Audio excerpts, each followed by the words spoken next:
ఆ ఈశాన్యంలో చక్కగా బియ్యం పిండితో ముగ్గు వేసి పసుపు కుంకుమ చల్లి ఆ ముగ్గు మీద ఈ రాగి చెంబులు, ఆ రాగి చెంబులో చక్కగా పసుపు కుంకుమ గంధం వేసినటువంటి నీళ్లు, సుగంధ ద్రవ్యాలు వేసినటువంటి నీళ్లు రాగి చెంబులో, ఆ రాగి చెంబులు మీ ఇంట్లో ఈశాన్యంలో ముగ్గు వేసి ఉంటుంది. ఎప్పుడు ఉంచాలి? సోమవారం సాయంకాలం పూట ఉంచాలి. మంగళ బుధవారాలు అలాగే ఉంచి మళ్ళీ గురువారం తీయండి. అందులో ఉన్న నీళ్లు చెట్టు మొదట్లో మళ్ళీ గురువారం ఇలానే సోమవారం తీయండి.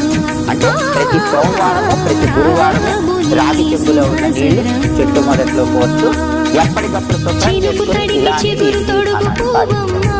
ఎవరైతే ఎప్పుడు ఈ విధంగా మీ ఇంట్లో ఈశాన్య దిక్కులో ముగ్గు వేసి ఆ పవిత్రమైన రాగి చెంబును ఉంచుతారో వాళ్ళ ఇంట్లో లక్ష్మీదేవి ఎప్పుడు ఆనందంతో నాట్యం చేస్తూ ఉంటుంది. మీ ఇల్లు విడిచి వెళ్ళమన్నా వెళ్ళదండి. అనేక మార్గాలు